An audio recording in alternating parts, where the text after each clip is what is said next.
आज का जो हमारा टॉपिक है वो है टाइट्रेशन के ऊपर। तो टाइट्रेशन हम कहाँ करते हैं, केमिस्ट्री के प्रैक्टिकल्स में इसको यूज़ करते हैं टाइट्रेशन को। ठीक है, तो टाइट्रेशन हमारा कैसा प्रोसेस है, कौन सी एनालिसिस में हमारी टाइट्रेशन आती है।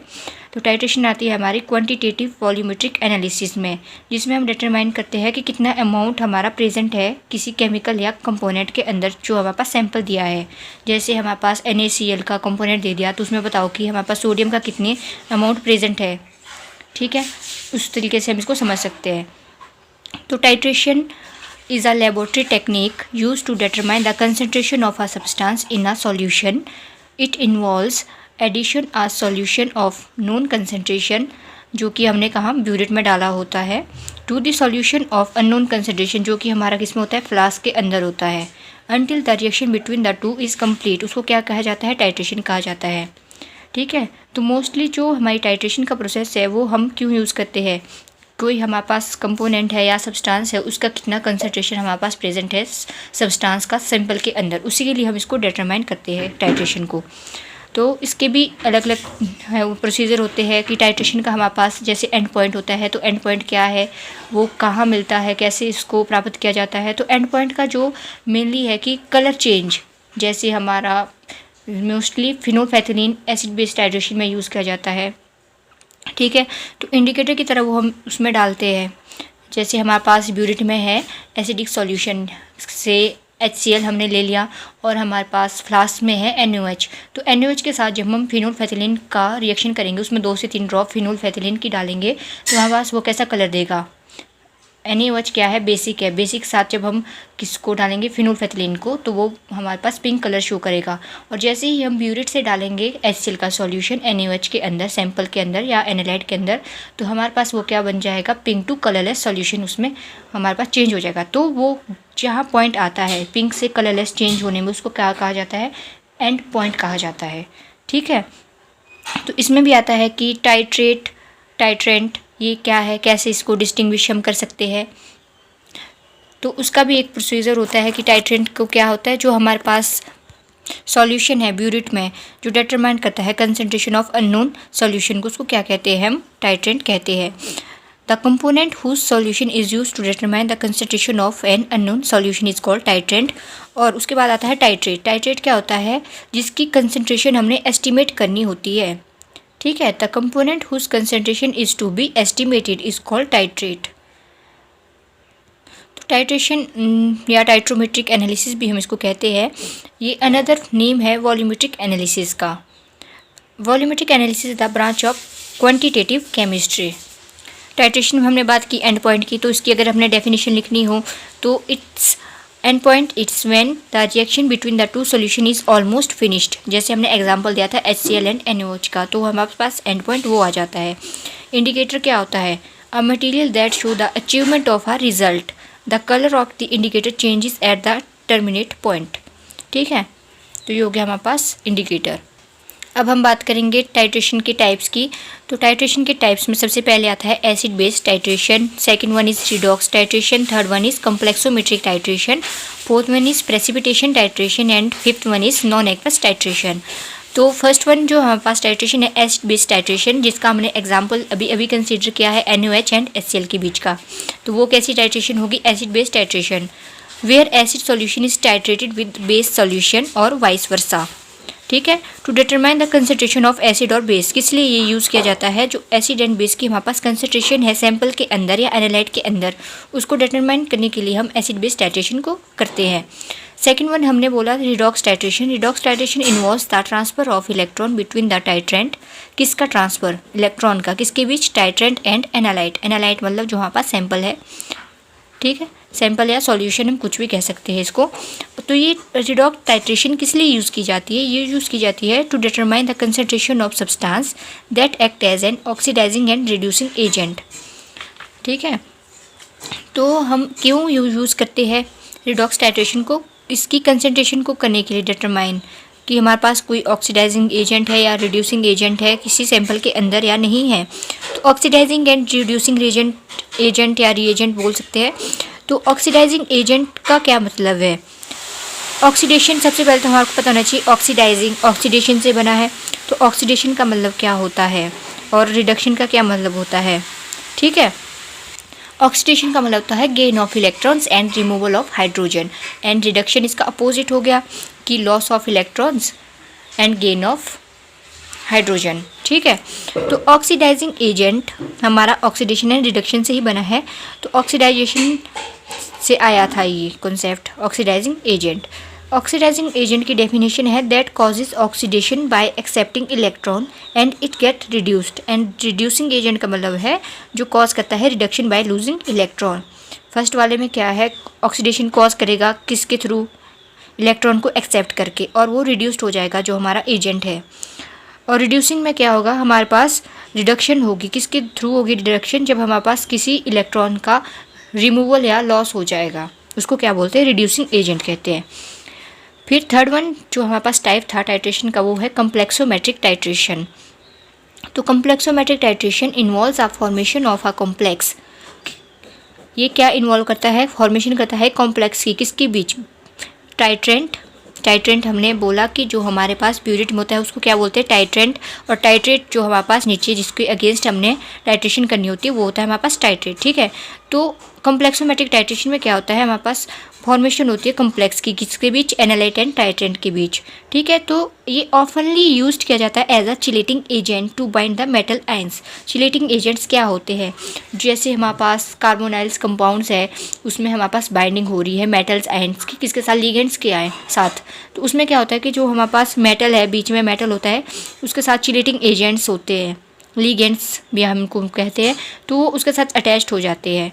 तो ये कॉम्प्लेक्सोमेट्रिक टाइट्रेशन उसमें यूज़ किए जाते हैं as a chelating agents to bind metal ions together, ठीक है। तो फोर्थ वन है हमारे पास प्रेसिपिटेशन टाइट्रेशन। तो precipitation titration involves the formation of PPTs precipitates when titrant is added to the analyte solution. Precipitation titration में simple है कि हमारे पास क्या होगा, फॉर्मेशन हो जाएगी प्रेसिपिटेट्स की, जिसको हम पीपीटीज भी शॉर्ट फॉर्म में कहते हैं, ठीक है। कैसी होगी, जब हम ब्यूरिट से, जैसे हमने डाल दिया NaOH डाल दिया HCl में, या कोई सॉल्यूशन है, कोई अदर सॉल्यूशन ले लिया हमने, पोटाशियम हाइड्रोक्साइड या कुछ भी ले लिया, उसके साथ हमने किसी के साथ उसका रिएक्शन कर दिया सैंपल के साथ, तो हमारे पास क्या बन जाते हैं, पीपीटीज बन जाते हैं, ठीक है। तो प्रेसिपिटेशन टाइट्रेशन में यही आता है कि इसमें हमारे पास फॉर्मेशन ऑफ पीपीटीज हो जाती है। तो ये ऑफनली यूज्ड किया जाता है to determine the concentration of ions, कि हमारे पास कितनी कंसंट्रेशन है आयंस की, that form in stable compounds, ठीक है। लास्ट वन है हमारे पास non aqueous titration. Non aqueous titration performed in a solvent other than the water. तो नॉन एक्वस टाइट्रेशन में हमारे पास क्या होगा कि हम परफॉर्म करेंगे इसको, किस में करेंगे, वाटर के अलावा जितने भी हमारे पास सॉल्वेंट होते हैं, जैसे ऑर्गेनिक सॉल्वेंट हो गए, ठीक है। तो ये क्यों किया जाते हैं हमारे, टू रिएक्ट विद वाटर। जो हमारे पास केमिकली रिएक्ट विद वाटर होते हैं और इनसॉल्युबल इन वाटर होते हैं, उनमें ये टाइट्रेशन की जाती है, नॉन एक्वस टाइट्रेशन। अब टाइट्रेशन हमने कर ली, सब कुछ हमने प्रोसीजर कर दिया, तो उसके बाद आती है हमारे पास कैलकुलेशंस। तो कैलकुलेशंस में हमारे पास मोलर सॉल्यूशन है, नॉर्मल सॉल्यूशन है, जैसे हमने नॉर्मेलिटी निकालनी है, मोल फ्रैक्शन निकालना है, ये कैसे हम डिटरमाइन करते हैं इसके बारे में भी पता होना चाहिए। तो स्टैंडर्ड सॉल्यूशन सबसे पहले तो पता होना चाहिए कि स्टैंडर्ड सॉल्यूशन होता क्या है। Standard solution is one which contains a known weight of the reagents in a definite volume of solution. उसको हम क्या कहते हैं, स्टैंडर्ड सॉल्यूशन कहते हैं। तो मोलर सॉल्यूशन का ये फॉर्मूला होता है, यहाँ पे हमारे पास m निकालना होता है हमने, मोलर कितने हमारे पास मोलर प्रेजेंट है एक रिएजेंट के अंदर, तो weight over molecular weight into 1000 over volume in ml। ये वॉल्यूम कौन सी वॉल्यूम कंसीडर आएगी, जैसे हमने 5 ml कोई ले लिया, 5 ml हमने किसी का सॉल्यूशन लिया है, तो वहाँ पे नीचे आ जाएगा 5 1000 ऊपर, और मॉलिक्यूलर वेट जैसे किसी कंपाउंड का ले लिया हमने, वो यहाँ पर आ जाएगा, फिर इसकी क्रॉस मल्टीप्लिकेशन वगैरह करके इसका रिजल्ट आ जाता है लास्ट में, ठीक है। फिर आता है नॉर्मल सॉल्यूशन। नॉर्मल सॉल्यूशन में normality is equal to weight over equivalent weight. Normality हम किससे निकालते हैं, इक्विवेलेंट वेट से, एंड मोलैरिटी हम किससे निकालते हैं, मॉलिक्यूलर वेट से, ठीक है। Equivalent weight into 1000 over volume in ml। ये हो गया नॉर्मल सॉल्यूशन का, अगर हमने निकालना है कैलकुलेशन करके इसका आंसर। तो थर्ड वन हम इसमें देखते हैं parts per million, ppm is equal to weight of solute in mg over volume of solution in litre, ठीक है। तो इक्विवेलेंट वेट की अगर हम बात करें, इक्विवेलेंट वेट क्या होता है, तो इक्विवेलेंट वेट ऑफ एसिड, पहले एसिड और बेस दोनों का अलग अलग है, तो हम पहले एसिड का बात करेंगे। तो equivalent of weight of acid is equal to molecular weight of acid over number of active H positive hydrogen ions. ठीक है, तो equivalent weight of acid is that weight of it which contain 1 gram atom of replaceable hydrogen and equivalent weight of base is the weight which contain 1 replaceable hydroxyl group. तो इसका formula बनेगा ये, equivalent weight of base is equal to molecular weight of base over number of active OH negative ions या hydroxyl ions. Equivalent weight in oxidation reduction reaction में क्या होता है, इसमें आ जाता है equivalent weight is equal to formula weight over number of lost और गेंड इलेक्ट्रॉन्स। टाइट्रेंट हमने बात कर दी, जो हमारे ब्यूरिट, टाइट्रेंट हमारे क्या होता है, जो हमारे फ्लास्क में होता है, और टाइट्रेट होता है हमारा जो ब्यूरिट में होता है। तो वॉल्यूमेट्रिक एनालिसिस में हमारे साथ क्वेश्चन आता है कि वॉल्यूमेट्रिक एनालिसिस क्या होती है। Volumetric analysis quantitative analytical method होता है जो डिटरमाइन करता है amount of substance contained in a sample solution bye gradually adding a standard solution of known concentration and measuring the volume at the time of reaction. तो volumetric analysis में हम क्या करते हैं, मोस्टली हमारे पास कितना वॉल्यूम प्रेजेंट था reaction के टाइम में, उसके लिए हमारे ये एनालिसिस की जाती है।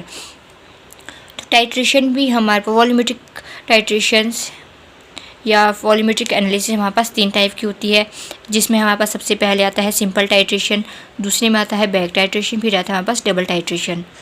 Simple titration used to determine the concentration of a known solution using the concentration of another known solution. जैसे हमारे पास एसिड बेस टाइट्रेशन, रिडॉक्स या प्रेसिपिटेशन या कॉम्प्लेक्सोमेट्रिक टाइट्रेशन, इसमें हमारे पास एग्जाम्पल आ जाते हैं सिंपल टाइट्रेशन के। फिर आती है हमारे पास back titration, also known as indirect titration. Excess reagents are not added in back titration. ठीक है, इसको क्या बोलते हैं, इनडायरेक्ट टाइट्रेशन। तो डायरेक्ट टाइट्रेशन क्या होती है, डायरेक्ट टाइट्रेशन में हम एग्जामिन करते हैं concentration of known unknown solution की। ठीक है, और बैक टाइट्रेशन डिटरमाइन करता है concentration of an analyte by reacting it with known amount of excess reagents. Double titration used to determine the amount of substance present in the form of solution with another solution।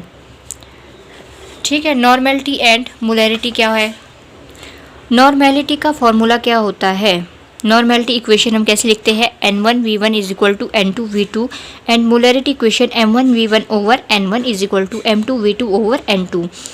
तो normality the number of gram equivalent of solute per litre of solution, या हम इसको ऐसे भी बोल सकते हैं number of gram equivalent of solute dissolve in 1 litre of solution. ठीक है, तो इसमें क्या है हमारे पास नंबर ऑफ ग्राम्स, किस में लेंगे हम, ग्राम्स में लेंगे इक्विवेलेंट ऑफ सॉल्यूट जो डिजॉल्व होंगे 1 लीटर, 1 लीटर मतलब 1000 ml लीटर के सॉल्यूशन में, या फिर वाटर भी हम इसको कह सकते हैं। फिर डिफरेंस आता है मोलैरिटी एंड मोलैरिटी में। तो मोलैरिटी क्या होती है, नंबर ऑफ मोल्स, मोलैरिटी और मोलैरिटी में यहाँ तक तो सेम आएगा, number of moles of solute ये दोनों में सेम है। इसमें डिफरेंस आता है इसमें कि ये होता है पर लीटर में सॉल्यूशन में ऐड, और ये होता है per kg of the solvent में add. Number of moles of solute per kg of the solvent is called molarity and number of moles of solute dissolve per litre of solution is called molarity. ठीक है, तो हम निकालते हैं normality को, अगर हमने निकालना हो तो हम निकालते हैं इसको इक्विवेलेंट वेट के थ्रू, और अगर हमने निकालना हो मोलैरिटी को तो उसको निकालते हैं हम मॉलिक्यूलर वेट या मॉलिक्यूलर मास के अकॉर्डिंग। अगर हमने किसी कंपोनेंट का मास परसेंट निकालना हो तो मास परसेंट कैसे निकालते हैं, mass of solute over mass of solution into 100। Equivalent weight क्या होता है, equivalent weight is equal to molecular weight over valency is called equivalent weight. And molecular weight क्या होता है, या मॉलिक्यूलर मास, तो मॉलिक्यूलर मास जितने भी हमारे पास मॉलिक्यूल है, जैसे H2SO4 का मॉलिक्यूलर मास निकालना है तो कितने हमारे पास उसमें मास प्रेजेंट है उस मॉलिक्यूल के अंदर, उसको सब टोटल करके हमारे पास निकलता है मॉलिक्यूलर